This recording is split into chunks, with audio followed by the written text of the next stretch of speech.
You'll note fine. I don't know. I don't know if there are any. That's a good start. Yeah, yeah. I didn't even know that. So.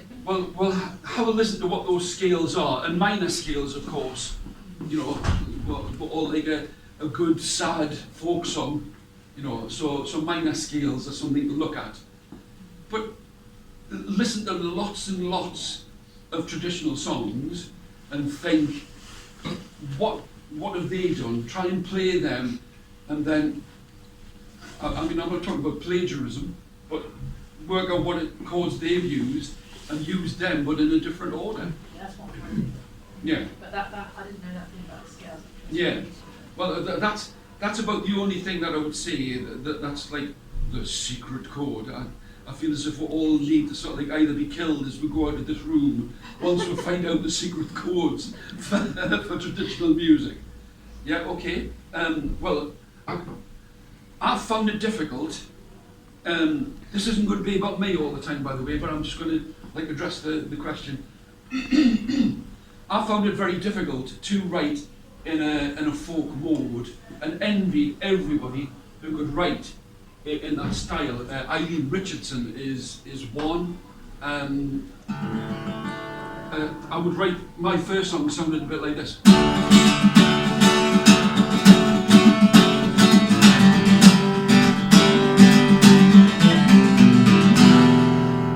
You know, I can't imagine Walter Pardon singing that.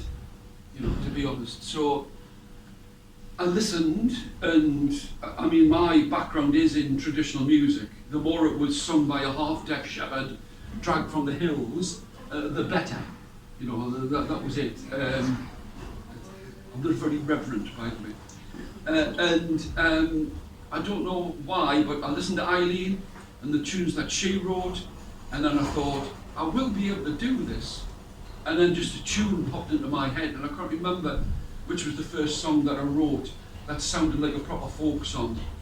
I've got some sheets. That sounds almost like a medical problem. There you go. What I've got is, there you go, too slow.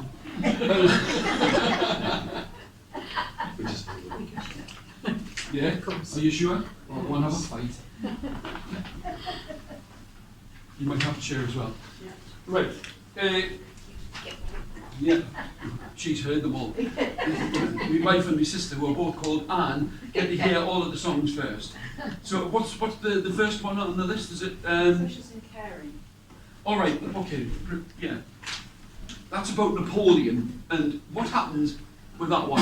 I'm just going to show you that again. Capricious and caring, teasing and daring, he waltzed my childhood away. The best and the worst, love of the cursed, cares what people might say. Like that, okay? So it was meant to sound like, because it's about Napoleon Bonaparte, and he lived on the island of St. Helena, and when he was there, the only person who could speak French and English was a girl called Betsy, a 13-year-old girl. You can imagine the controversy this caused, but he was like this kind of uncle for this girl.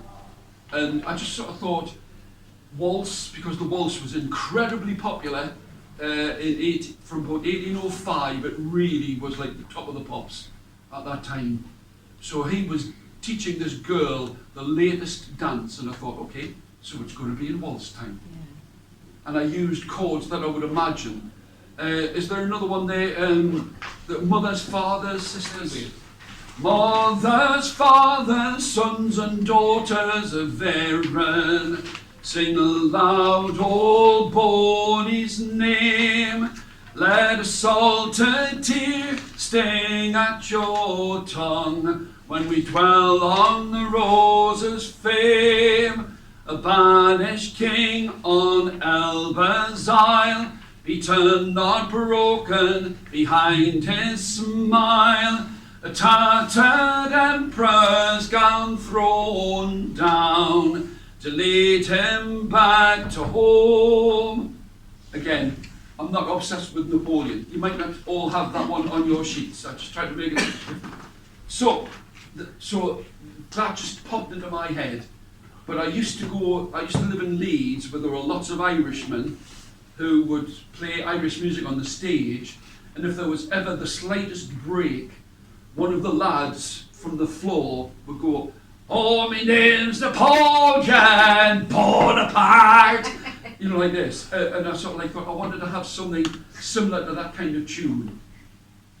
I'm very lucky. I've been playing music since 1968. I've been telling stories for 20 years where I had to make up a story on the spot. I'm very lucky. I've made every mistake you can possibly imagine, and for once in my life I feel as if when it comes down to songwriting, I'm in the right place at the right time. How did that happen? Who knows? We can all write songs. I mean, if you ask like a child to sing you a song, well, I went down the road and I met my friends, and then I went across the road, we had some tea. After I had my tea, we went home. No qualms whatsoever. They'll just string words together and they'll just sing whatever comes into the mind, and they don't worry about rhyming. Ask a 13-year-old, well, what did you do at school today? Nothing. Like this. And it just kind of changes. It just kind of changes, like as, come right now. And it changes as we get older. We become more guarded about like the writing of songs. And sometimes people become like obsessed with like rhyme. But if you read Sting's lyrics, about 2/3 of them don't rhyme at all. And does anybody wind up saying, well, you can't have a hit with that because it doesn't rhyme? Okay, so I'm kind of getting off subject, but has anybody else got something that they particularly want to come out of this workshop session? Anything else that's there? You've all gone very strangely quiet. Nobody will have to stand at the front and nobody's going to have to sing a song. No? Should I just rattle on? Yes, please. No, okay. I'll say something. Yeah. You said there at the start that most songs are written in the Dorian, Aeolian, and Mixolydian. They were. But how would you start if you say choose the Dorian scale? Yeah. You just got the white notes on the keyboard, start with D, and then you just mess out a tune. You've got a phrase in your head, and you mess out a tune. That's it. And then how do you get a chord from that? Whatever fits. It works on the same principle. Do you understand how chords are made? Yes, Yeah. that's two of you. So when I first started trying to write songs, I used to just go through all the chords I know until I found one that fitted. right, that's And exactly what I did. that seemed to work. It's Yeah. a bit slow that way. Well, this is the other thing. Is there a rush? You know, do you have like a time scale? This is what I think about songwriting. It is an absolute joy. It can obsess you and possess you, but look for the opportunities rather than think this is 10%, the old adage of it's 10% inspiration and 90% perspiration. Have you heard that phrase? Sort of, yeah. Yeah, you get like an idea, but it's going to take you a lot of hard work to make it happen. Don't give yourself a time scale. Go, I'll write this song, just maybe not today, or maybe not this week. I've usually got about 3 or 4 songwriting projects on my mind at a time. And I'll start thinking, well, that's something I want to write about. That's something I'll get a book and I'll read about it. What I brought with me, and you can have these, by accident, I can feel this isn't going to be like a linear I speak, you listen kind of thing, which is great by me. I'd rather we interacted. By accident, I listened to a program on the radio which is called The Rest is History. I would recommend it. It's quite an irreverent program about history. It gives you all it's called The Rest is History. There's not a test afterwards. You won't have to. And you know, you've heard of the East India Company, and you don't really know that much about it. I didn't know that much about it. So the fellow was talking, which was William Dalrymple, was talking about, and I thought, oh, this is quite interesting. And I got the book. I got this book, and I started reading it, it really gives the bird's eye lowdown on what we did as a colonising monster. And it wasn't even the government, it was businessmen who got together, I think it was about 1599, and said, well, all the Dutch are getting all of the spices, we want a slice of that. And this, so if anybody wants, and I wrote a song about it. I don't know, those of you who do write songs, the number of times people will say to you, you can write a song about that. And you go like, well, but if anybody wants it, but you'll see what I've done is, right, if there's any sort of like bibliophiles who wind up sort of like screaming blue murder, if there's a particular phrase, I'll fold the piece of paper over so that it lands on the particular phrase there, so I don't have to reread all the book. Do you understand about inductive, conductive and deductive thought? No. No? Yeah, well, you're honest, I like that in a man. I'm going to tell you. It's basically, there's your subconscious, there's your conscious, and there's that bit, your deductive, where you wind up taking all the things you know and putting them all together and forming them into words and creating something. If you've got an idea, put it in your head, let your mind think about it for a while, read a book, find a phrase that you like this. If the phrase is halfway down the page, then you fold the page right down to it. It's, yeah, I can see a lot of people going like, I don't do that with my books. But it saves you having to read. As you can see, this is probably about 800 pages. Fascinating, but it's not depressing, but it's eye-opening, you know. So I wrote a song about that, where it was, that would promise Indian people a chance to come to England if they helped them act as translators. Sound like anywhere else we know? Yeah? But they never did. And it was from the point of view of this is the other thing about writing songs, don't go, you promised me you were going to send me to England if I worked for you. Because people are about sort of like 3 lines in, they're going to go, blah, blah. So I wrote it from the point of view of a girlfriend of someone who had been thinking that he was like a blue-eyed European, and how he basically sold his soul to the East India Company, and she would never look into his brown eyes again. Yo, because there's always that little bit of a kicker that you put in, that it's not the straight line, you know, the East India Company were all bad, they led all of these people astray. Think about the personal aspect of it. Is this all right? I don't know if I'm rambling or not. No. But like I say, so that's something that I do. Get some background knowledge. Get the language of the time that they're speaking about. I am obsessed with the idea of using arcane language, like old-fashioned words. Things like, well, Richard Thompson as well, using words like sawbones. And I've got a great one, which is pissmire. I'm glad you asked. It's talking about the Dutch. Whereabouts are you from? Slovenia. Thank goodness for that. Because it's talking about the Dutch. The sea. I've got to tell you, I spit it out. So that's one of the ways that you can do it. Find something. I would say to you, don't say I want to become a songwriter because I want to have that almost on my bucket list or my CV. You should want to write something because you cannot keep it inside of you. You know, I mean, I've said, right. I'll come to a different aspect.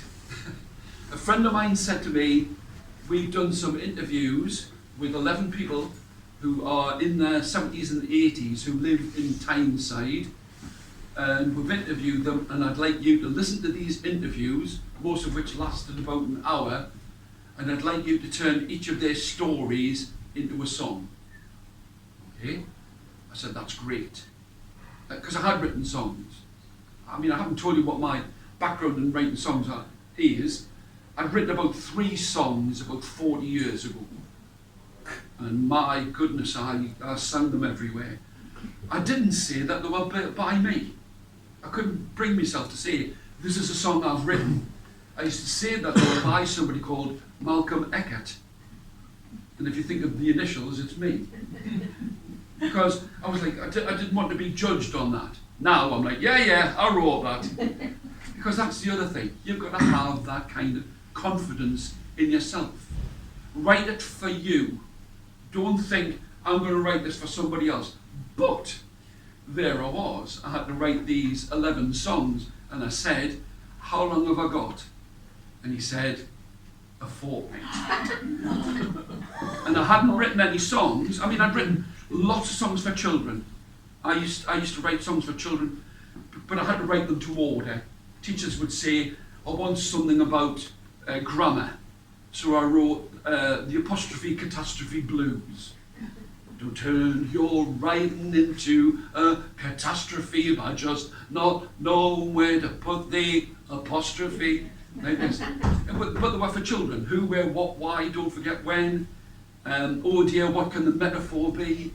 You know, all of these kind of songs. But it was because I wouldn't have got paid. Somebody said, like, you've got to write this song. And so you go like, okay. And sat down and did it. And in the same way as I had 11 songs to write in a fortnight, I'd love to say I wrote them all. I wrote 9.5. But it really buttoned me down as to how to write a song. And what I'm going to do is I'm going to show you roughly how I went about this. Are you all okay? Yeah? Okay. Is this the kind of thing that you want? Yes. Yeah, just like how I've done it. Don't worry about the writing of the song. You might not like it, but if you enjoy the making of it, that's what matters. It's the journey. My family will tell you when I won't write a song and I'm going, I haven't written a song. And then all of a sudden, I'll write 3 at once. I don't know whether that's a feeling, to be honest, that I can't write. But then again, you couldn't possibly write 1 song for that many pages. So think of like different aspects. And you know what it is. Let's try some. This can work, or it's going to be a complete and utter disaster. But I don't care. Let's think about a subject that we could write a song about. And I know that you will be good to me, because quite often when I'm doing this kind of thing with teachers, they'll wind up saying like, going to the toilet. So think of a subject that we could possibly write a song about. We'll try and write one in a traditional vein, and I'll write one in a different one in a more contemporary vein. Does that seem all right? Okay. By the way, these bunches of paper that I've given you, on the front of those pieces of paper, it's the finished song. On the back of the piece of paper is what I'm going to do now. Because I'll read a book, I'll think about all the words that I know that go with that, and I'll write everything down. The whole lot. Is there something on the back of yours? Oh yeah, not much. But on the other ones, yeah. You were lucky, you got the short one. Okay, so what could we write a song about? Clouds. Clouds, okay. I think somebody's done that. That's why I chose it. Because you can't forget we're not allowed to use any of Joni Mitchell's. We'll use all our own. All right. Or I will say as well, another thing about writing songs, I used to be dismayed. I'd kind of think, I can't write songs like Joni Mitchell. I can't write songs like John Strong. And the very reason I can't write songs like them is because I'm not them. So you're going to write in your own individual way. And if it's for you to enjoy, that's fantastic. You know? Okay, so clouds. So I would look at clouds. Okay.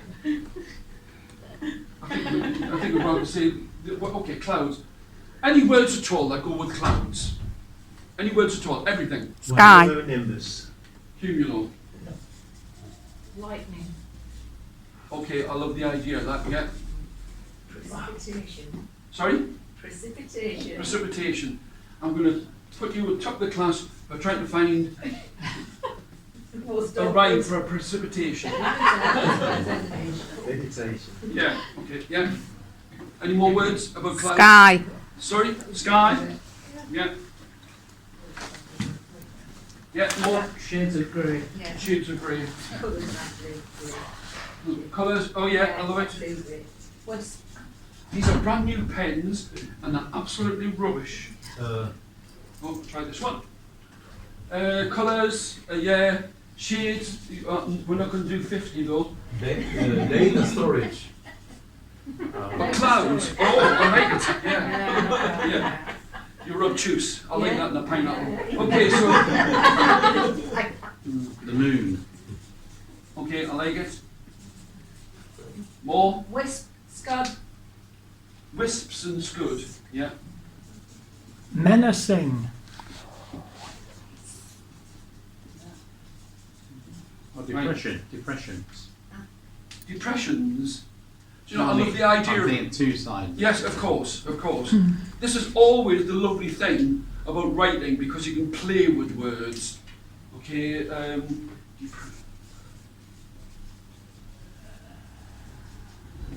yeah, Mackerel. mackerel. I like mackerel sky. Okay. Yeah. Any more? Okay. Sorry? That's all right. I just thought we'll obscure them, isn't it? No, no, no. Everything. Honestly, I mean everything. Oh, no, it's about sun, crepuscular, but it's supposed to be the Yeah. clouds, isn't it? Crepuscular. Yeah. But it's, oh, that's Yeah. It's a good word, that isn't it? Crepuscular. I had to look that one up. Yeah.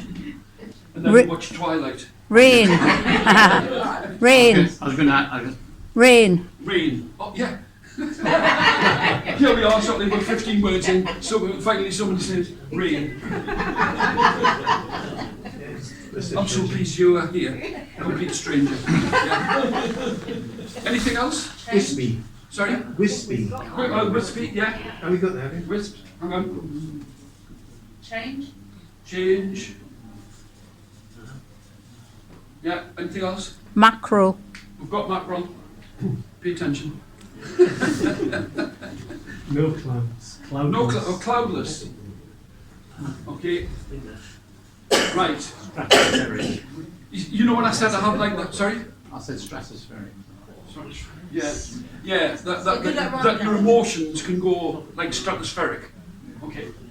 Now, you're all just trying to find out whether I can spell it. Okay.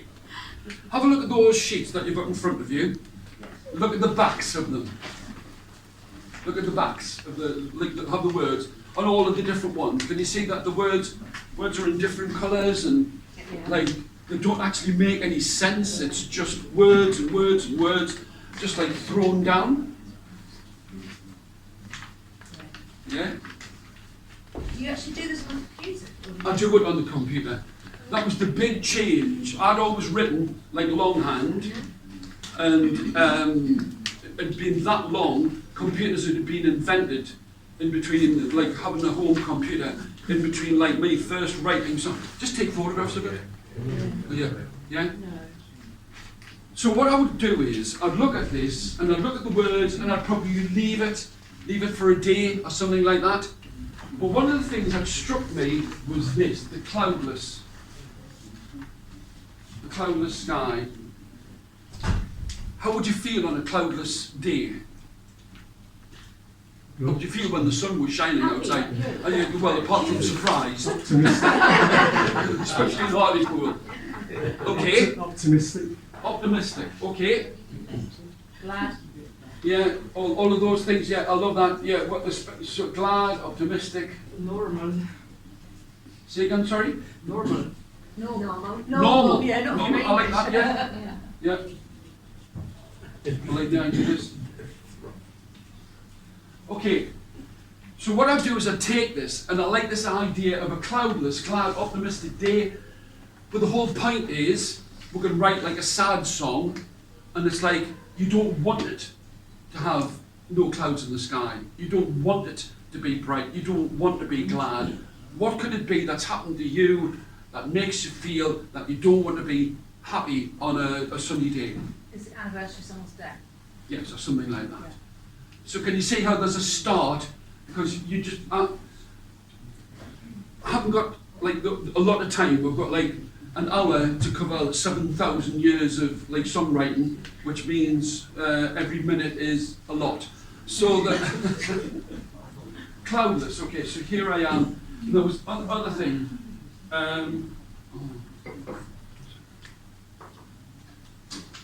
So you would not wish for this. You'd wish for there to be shades of grey and colours that can darken my heart. Can you see that as a phrase? Yeah?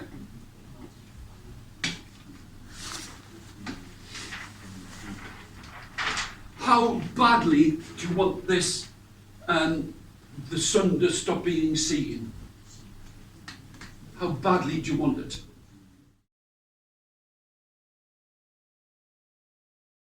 Sort of like drive, I wish it would be driven away, the moon would come up, the world would turn. How much do you want it to not be a sunny day? Hide away from it. Hide away.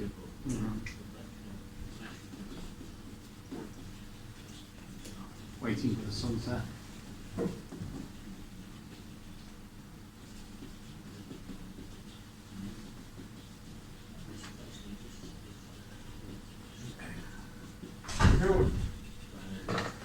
If I could, oh, sorry, if I could, what did we say? Hide. Hide. Sorry. If I could hide from the sun as I wait for the sunset to come. Down to the soles of my feet. Sorry? Down to the soles of my feet. That's how I do it. Yeah.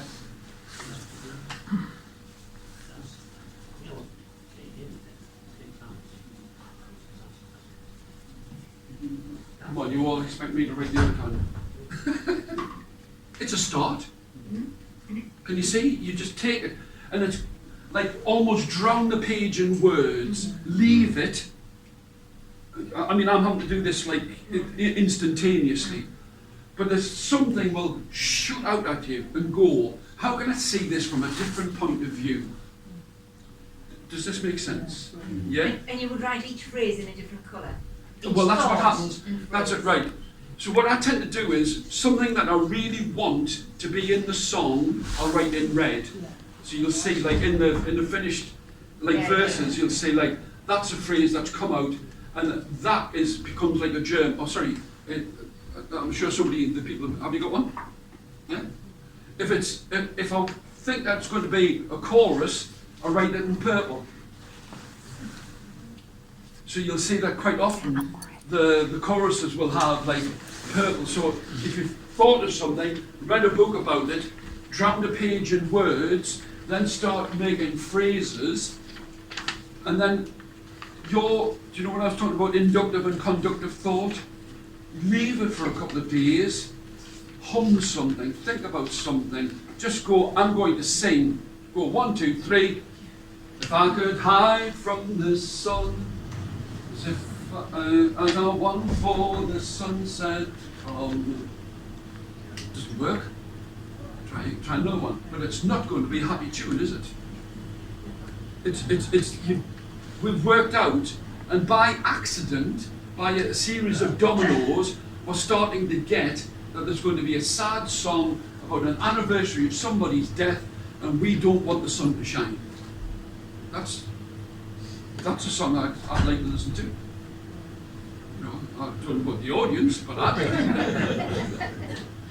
So you keep thinking about that, and I don't know why this happens, but I quite often write either the last verse first or the second verse.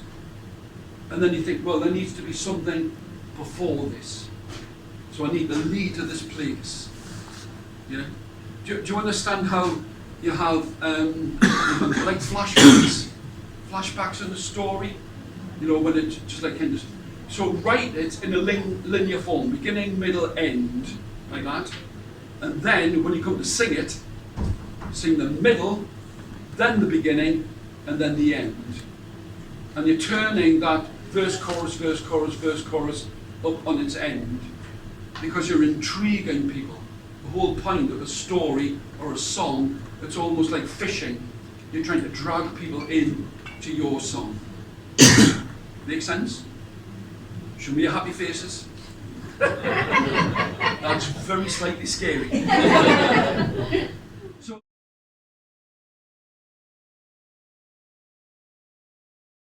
if you're going to have like a chorus to the song, that can actually influence the way that the verses are going to come. What is it that you're trying to say? With a chorus song, the chorus is defining what the song's about. It's defining, this is what this song's about. This is what I want people to be able to take away from it. This is what I want people to understand. No. So,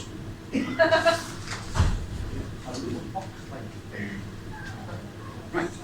Another thing to do about writing is write an extra verse to a song that exists. Have you ever tried that? Yeah? I wrote an extra verse to the Fratelli song. I can't remember what it's called. Yeah. I wrote an extra verse. Or write an extra verse to a nursery rhyme. You know that thing when people wind up saying, like, I find it very difficult to write. Yeah? So they can get writer's block. I think it's just a case of like just being patient about it. I wanted to come back to writing. I've just remembered. I hadn't written anything for ages. I listen to a lot of radio. There's a program which is called Chain Reaction.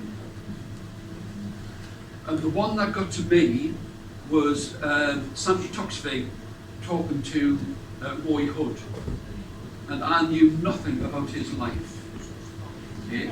So this was before I'd been asked to take those 11 interviews, and I just became compulsed to actually write the song. And it was funny because I started writing it, and my wife said, "How does the tune go?" And I went, like that. Hadn't thought about it, it just came out, and I went, "Oh, father's voice, no mother's hand, keep me from the cold, an easy touch, so wise so old, to help us all the world would hold. I never knew I needed improving, another lost soul on a war's troubled shore. You threw me in line, shared your time, just two silly songs, with just enough to pay for the cost." Now I'd written the song by listening to this interview, which it was like a 30-minute interview on Chain Reaction. That's right, yeah, Chain Reaction. And just listen to it over and over again. Exactly the same as you do with a book. You take what somebody said, and it's almost to the point where they've written the song for you. You listen to what they say, you write that down. And you wind up having two sides of A4 covered with words, and then you go around and you highlight it. This was the last time I ever wrote anything out, like by hand to do this. I just wrote down all the things that it said, and then highlighted which bits that I liked the most. And then, do you know the phrase word salad? Yeah, where you just kind of like, you feel as if you've made the best poem in the whole wide world, and you tape it in the middle of the night, and you play it back, and it's, you know, the the half-day closing day of my subconsciousness was left in the marketplace of your soul. And you kind of go like, yeah, but there's nothing wrong with that. But just let the words go. So quite often I'll write all the words out like on the reverse of each of the songs, and I'll just look at them, and I have like a slight inkling. I'll play a chord. I'll just go. If you watch, I don't find the part of it. If you watch the Beatles when they were writing "Get Back," they're just singing word salad. They're singing gobbledygook. You know, they go like Georgia Warden, like this.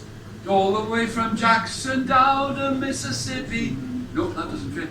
All the way from Lowell, just singing indistinct words. Just, it's this thing of your subconscious and your conscious working at one and the same time. Todd Rundgren, who wrote, anybody know who Todd Rundgren is? Yeah. No? Yeah, thank goodness. he produced Bag Out of Hell album. He played all the guitars, all the bass, all the drums, the piano parts. Fabulous songwriter. Writes in virtually every single different kind of genre you can possibly imagine. He's just an incredible songwriter. Funny as well.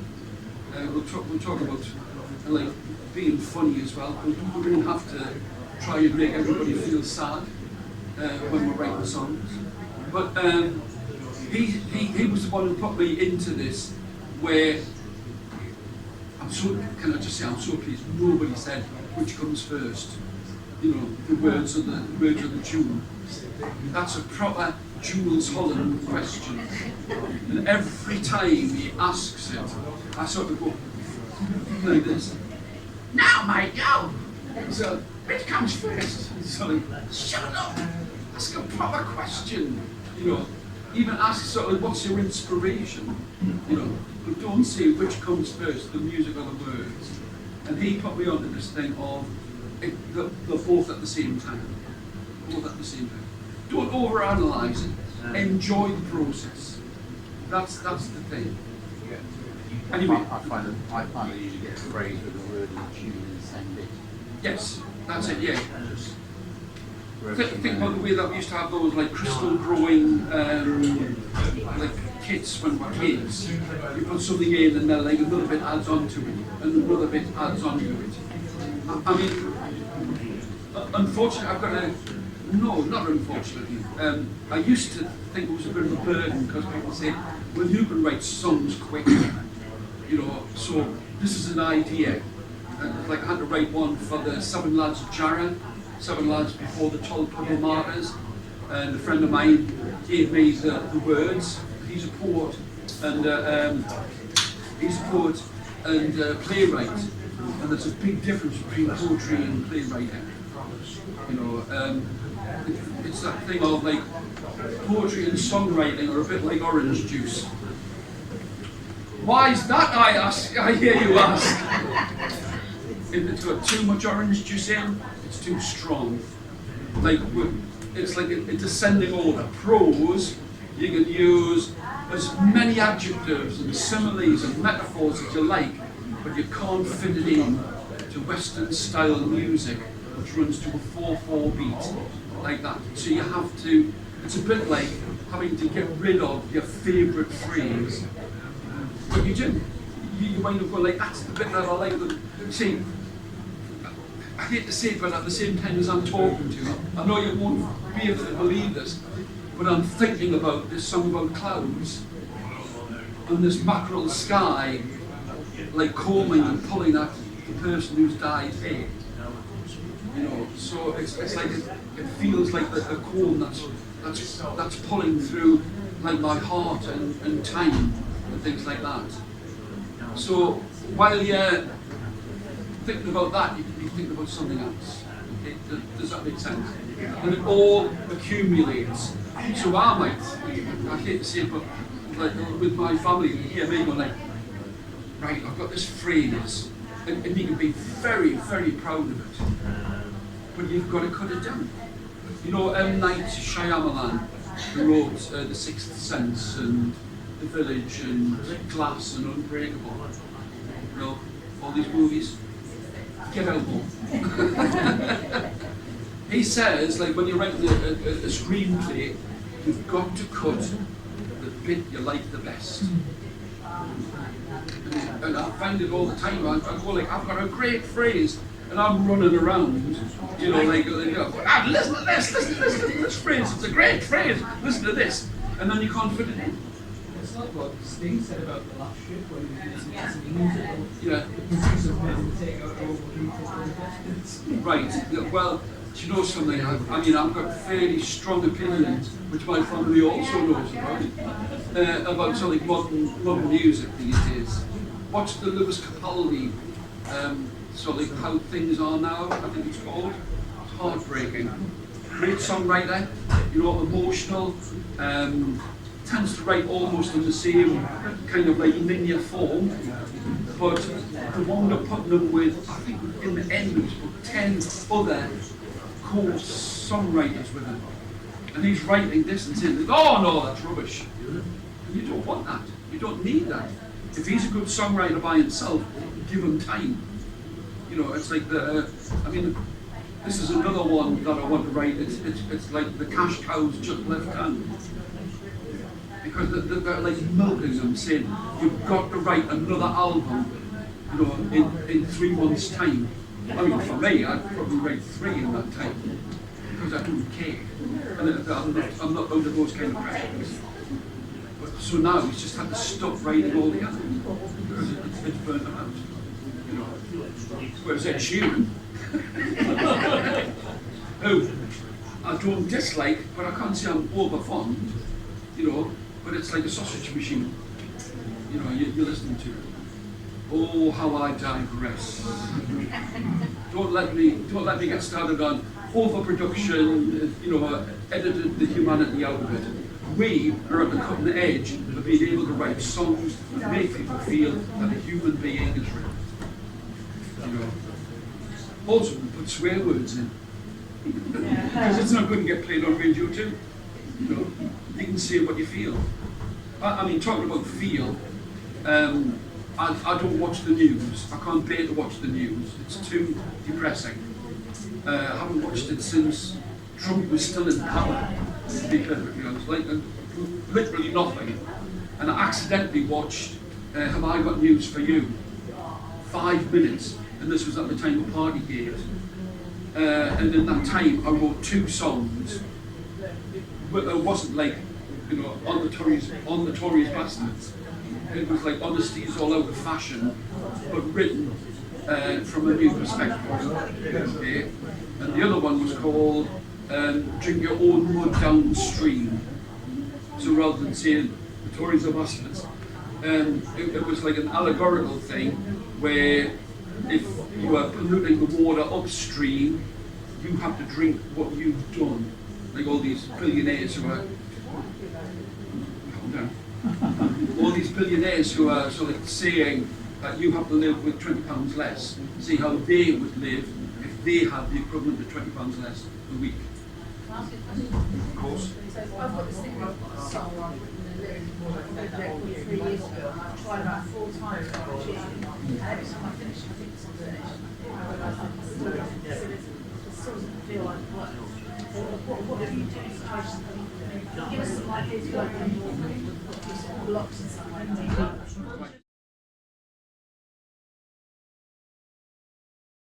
I like the idea that you've left lyrics for 3 years and then sort of come back to it. The worst thing you can possibly do is write a song, immediately record it, and send it to everybody. You've got to be very careful. I mean, I don't have a fragile ego, well, not much, but like the first take on a song is not going to be the best take on a song. I mean, the phone is absolutely fantastic for writing. You know, I think it was Paul Heaton from the Beautiful South was on the radio today. On the Tracks of My Years, and he was talking about before tape recorders. Yes, we can all remember that.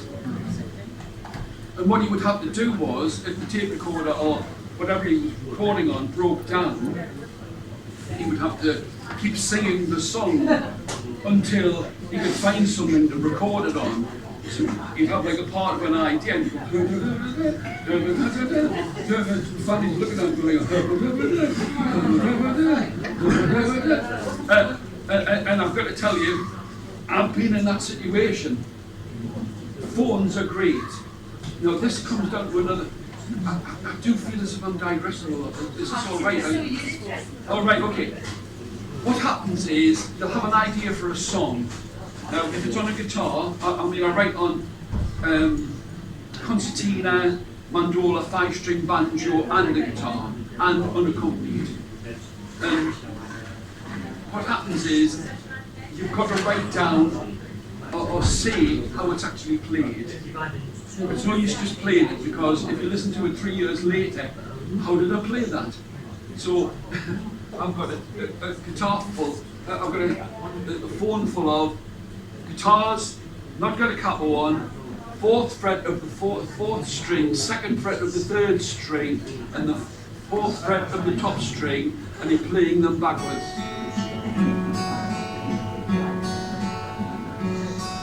Like that. Otherwise you'll forget. And here's, sorry? Well, yeah, but so was backwards. No, because what I do is, if I have that song that I sang, mothers, fathers, sons and daughters, and they ran. We were at Fountains Abbey, and I was just walking across the main square part where there's a tree. I was walking across that, and somewhere that phrase came in. Mothers, fathers, sons and daughters, and they ran. Phone out. Mothers, fathers, sons and daughters of Aaron. Right, do you fancy going to the coffee shop? What do you need? And then so and then it was this thing of, I had a few more ideas, but I was driving, so I had to hand the phone to Anne, and I'm driving, and go, mothers, fathers, sons and daughters of Aaron, da da da da da da da, like that. And then that night, I was in the swimming pool watching the grandchildren, so I did video it. And at that time I had a great big white beard out of here, and I'm trying, like in the middle of the swimming baths, you know, let a salted tear. It's so scary. You know, For everybody else. for me. You know, and I had like different ideas, so like all the way through this session in the swimming pool, and you could barely hear it. Because there's all the noise, it like this, and then you put it together, and then this idea of it crystallizing. There's this thing. It's called a supersaturated solution. Look it up on the. I used to be a scientist, by the way. A supersaturated solution, where you get sodium thiosulfate, and you dissolve it, and so that there is so much in it, there's absolutely no water left. And you've got it there, and you tap it, and instantaneously it all solidifies. And that's how I see like quite a lot of songwriting. You get all the little crystals, you get all the bits in sort of the right place. What you've got on those pieces of paper are just like the rough, short parts of it. What happens is, I'll change it. Computers are fantastic, because you keep changing a line and you don't have to rub bits out or change it. You can just insert a word and take it out. Sing it 7 or 8 times, and if it doesn't work, take it out again. Put another one in.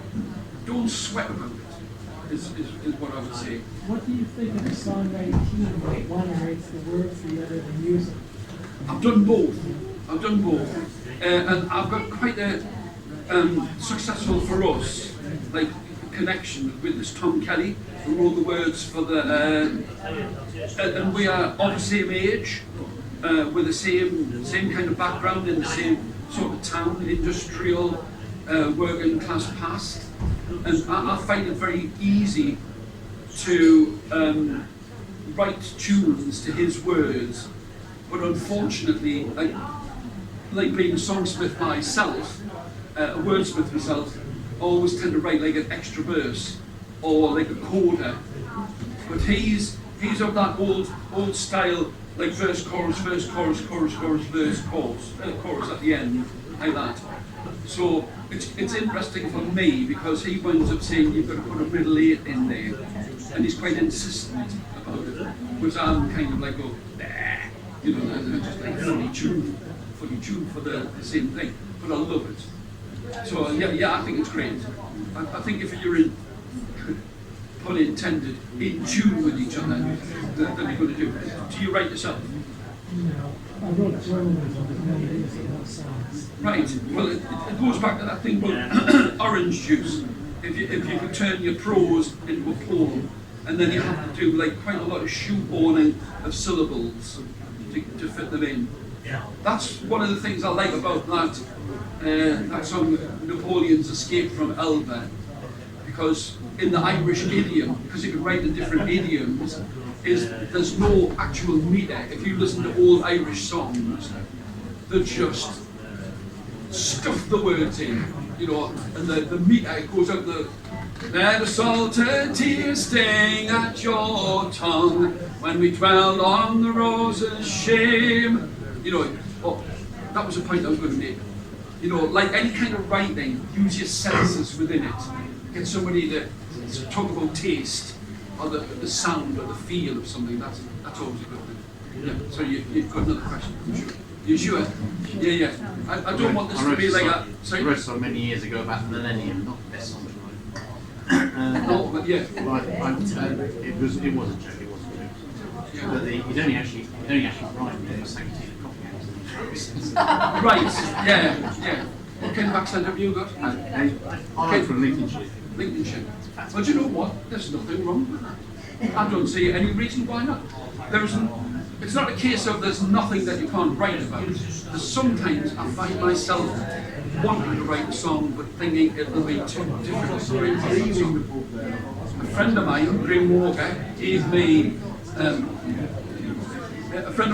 some French journals from 1812 of his French ancestor who was captured by the Portuguese, terrible complaint, but then he was transported to Portchester, and it was all written out in French. And my sister and I used Google Translate and what little French I've got to translate it.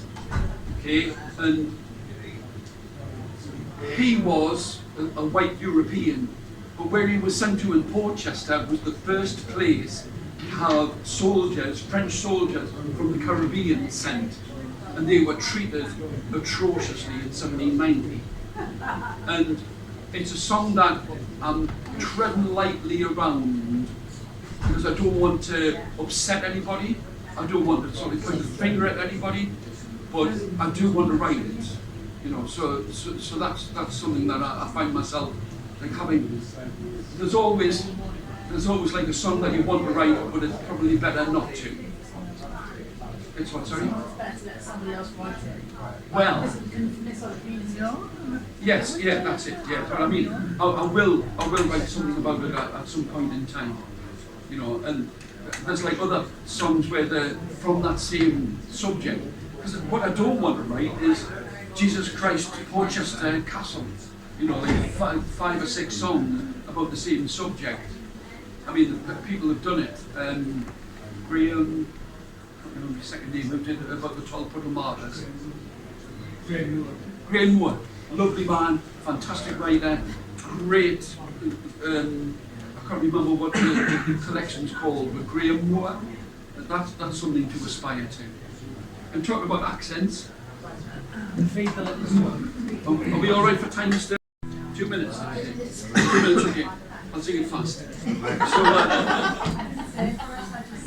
So you can take a subject that's certainly quite. You could be quite. I don't know what to say, but I went to a grammar school and there were lads there who were in the Madrigal Society, okay? And they talked. There's no worse than a posh Geordie. You know, like, read you think you're talking Tiff kind of thing. And as soon as they went to Leeds, which is the university I went to, they suddenly became broad, broad Geordies, like the dads that sort of like drug the ducks kind of thing. Right? So I wrote a song about Holy Fred, there was a minor, he worked to the pit. He went out, he got to work on his Galloway, he was always full of story. All the Saturday he'd have a cloud, he was very fond of drinking. I'd have been a true Geordie just like him, but I'm allergic to peas pudding. So sometimes like an accent, I don't have, for me, I don't have like a strong Geordie accent. I can assure you the number of times I've people like say like your accent's too polished, you know, kind of like. But I want to be made, I want to be understood. You know, like I travelled all over South America telling stories, so I couldn't go, "Why man, how you doing? Like it's all right with you? Like you know, can you?" You know, these children would be going like that. So, any last questions? You've got 30 seconds. No? I give piece of advice, using a book to write, so don't lose the book. I lost the book I was using. Right. Fortunately, there's a copy in the library. All right. They didn't like me folding over the pages. Right. Do you know, they're so funny like that, aren't they? I hope that's been of some use. Really, just keep going at it. Just keep going at it. I mean, I wish we'd had enough time to hear people sing their own songs. And I hope this hadn't been me blithering on. So thank you so much indeed. I think I'm nothing if not punctual.